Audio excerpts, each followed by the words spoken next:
If you remember rewinding a VHS tape before returning it, and you also remember downloading your first MP3, then this video is about you.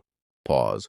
Because you're not Gen X, and you're not a millennial. You're something in between, and the strange part is, no one ever really explained what that means, why you feel slightly out of place everywhere.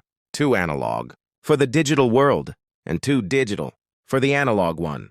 There's a name for people like you. They're called Xennials, born between 1976 and 1985. A micro-generation that grew up in one world and had to survive in another. You remember a time when the internet didn't exist, when information wasn't instant, and mistakes didn't follow you forever. Life was slower, simpler, more real, and then everything changed. The internet arrived. Suddenly, the world became faster, louder, overwhelming, and you didn't just watch it happen. You had to adapt to it. Here's what most people don't realize.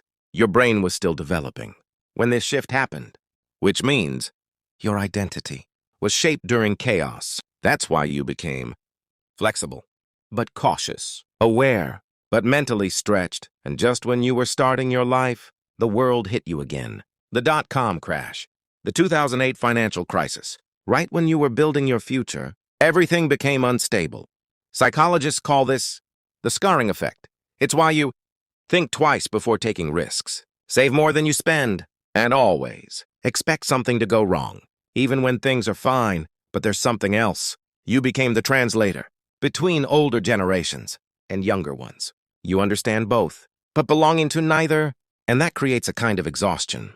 That's hard to explain, because it's not physical, it's mental. Years of adapting, adjusting, bridging gaps, without ever stopping. Remember that VHS tape? Rewinding it before returning it. It wasn't just a habit, it was a different world. A world that ended quietly, without warning. Most people grow up in one version of reality.